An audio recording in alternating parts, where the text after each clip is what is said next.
என்னப்பா பாண்டி, ஸ்ட்ராங்கா ஒரு டீ போடியா?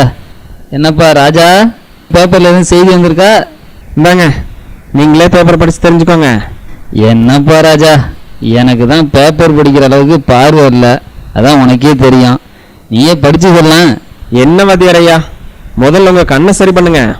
எங்க ராஜா போறது? இதுக்காக நான் எவ்வளோ தூரம் போகணும்? எனக்கு யாரும் துணைக்கு இல்லை ராஜா. இங்கேருந்து போனால் நான் தஞ்சாவூர் போகணும். என்ன வாத்தியாரையா, விவரமே தெரியாதா? என்னப்பா சொல்ற, என்ன விவரம்? ஐயா, நம்ம ஊர்ல இலவசமா கண் சிகிச்சை முகாம் நடத்த போறாங்க. இலவசமா நடத்துறாங்களா? யாருப்பா நடத்துறது? திருநாகேஸ்வர் லைன்ஸ் சங்கம், மதுரை அரவிந்த் கண் மருத்துவமனை, கும்பகோணம் ஜெயின் ஜுவல்லரி குடும்பத்தினர், அப்புறம் திருநாகேஸ்வர SS கோழிப்பண்ண, மாவட்ட பார்வை இழப்பு தடுப்பு சங்கம், இவங்க எல்லாரும் சேர்ந்து நடத்துறாங்கயா. அப்படியாப்பா? எந்த இடத்துல நடத்துறாங்க? அந்த திருநாகேஸ்வர செட்டித்தெரு இருக்குல்லங்க, அங்க ஊராட்சி ஒன்றிய துவக்கப்பள்ளியில. ஓ, நான் பார்த்த பள்ளிக்கூடத்துல நடத்துறாங்களா? என்னைக்குப்பா அது? ஐயா, வர்ற 1ஆம் தேதி ஞாயிற்றுக்கிழமை அன்னைக்குங்க.